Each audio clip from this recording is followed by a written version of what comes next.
Laika. I'm 24 and hotelier.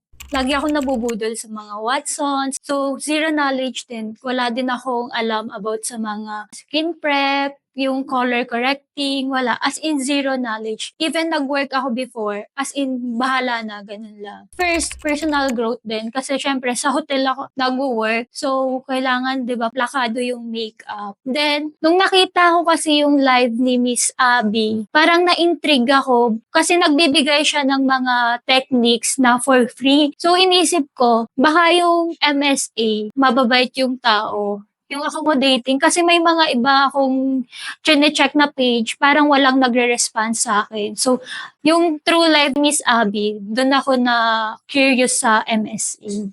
Super bait, lalo na yung mentor ko, si Ate D. All throughout ng session, laging friends kami at sa day 1 pa lang, diba? Kaya super bait. And hindi lang si Ate D, si Ate Jilla yan. Sa kilay and eyeliner. Kasi hindi naman ako marunong mag-eyeliner before. Pero ngayon, medyo nagagamay na.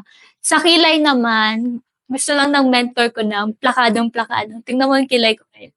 Di ba yung kilay ko ate, square? Ngayon, hindi na siya square. Hindi na siya kantuhan. Nakaklose ko si Ate D, yung mentor ko.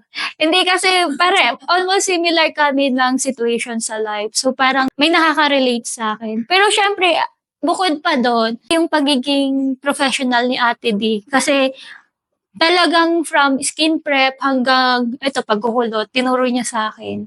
So lahat naman ng techniques, natutunan ko din. Kasi sobrang hands-on ng mentor ko. Sa mga nag-hesitate na mag-enroll dito, I think super worth it ng money na makukuha mo.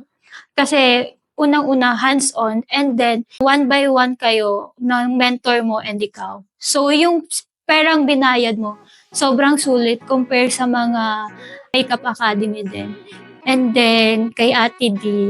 Mamayak mo lang yan, ha?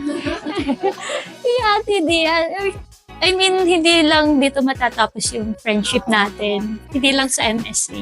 Thank you.